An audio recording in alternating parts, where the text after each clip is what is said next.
आप देख रहे हैं जनता मंच। विश्व का सबसे बड़ा धार्मिक आयोजन कुंभ मेले के शाही स्नान में अपनी युद्ध कला का प्रदर्शन करते हुए स्नान को जाते नागा साधु की टोली को आपने जरूर देखा होगा। लेकिन क्या आप जानते हैं कि ये नागा साधु कौन होते हैं, कैसे बनते हैं, कहां और किस नाम से जाने जाते हैं? इन सारे सवालों का जवाब हम आज देने वाले हैं। आदिगुरु शंकराचार्य की ओर से स्थापित किए गए विभिन्न अखाड़ों में रहने वाले ऐसे साधु जो नग्न रहते हैं, शरीर पर धूनी की राख लपेट कर रखते हैं, युद्ध कला में पारंगत होते हैं और हिंदू धर्मावलंबी होते हैं, उन्हें नागा साधु कहा जाता है। माना जाता है कि इन दिनों नागा सन्यासी हिमालय और अन्य पहाड़ों और निर्जल जंगलों की गुफाओं में बैठकर तपस्या में लीन हो जाते हैं। यह आमतौर पर एक गुफा में कुछ साल रहते हैं और फिर दूसरी गुफा में चले जाते हैं। किसी को मालूम नहीं होता है कि वो इन दिनों कहां और क्या कर रहे होंगे।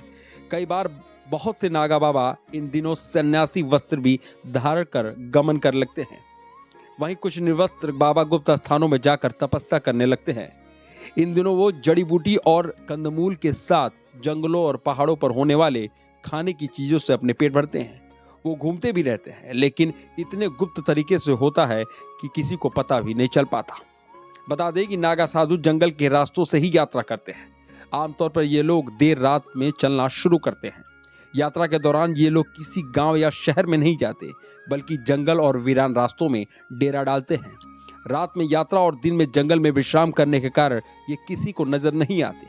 नागा साधु सोने के लिए पलंग, खाट या अन्य किसी साधन का उपयोग नहीं कर सकते। यहाँ तक कि नागा साधुओं को कृत्रिम पलंग या बिस्तर पर सोने को भी मनाही होती है। नागा साधु केवल जमीन पर ही सोते हैं। यह बहुत ही कठोर नियम है जिसका पालन हर नागा साधु को करना पड़ता है।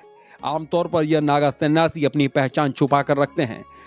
जब कभी कुंभ और अर्धकुंभ जैसे महापर्व होते हैं तो ये नागा साधु कोतवाल की सूचना पर वहां रहस्यमय तरीके से पहुंच जाते हैं।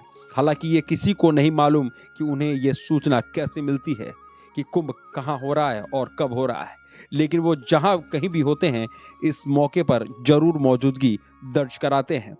कहा यह भी जाता है कि उनके पास कुछ ऐसे रहस्यमय विद्या या ताकत होती है जिससे वो अपने साथियों द्वारा भेजे गए संदेशों को ग्रहण कर लेते हैं।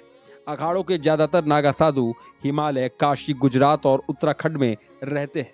अगर आप पहाड़ी राज्यों में भ्रमण पर जाएं तो आपको कई आश्रम या रास्ते में भी दिखाई देंगे। मसलन ऋषिकेश से नीलकंठ जाने पर वहां आपने कई और मंदिर या मठ देखे होंगे। बस इन्हीं पहाड़ियों पर नागाओं का बसेरा होता है।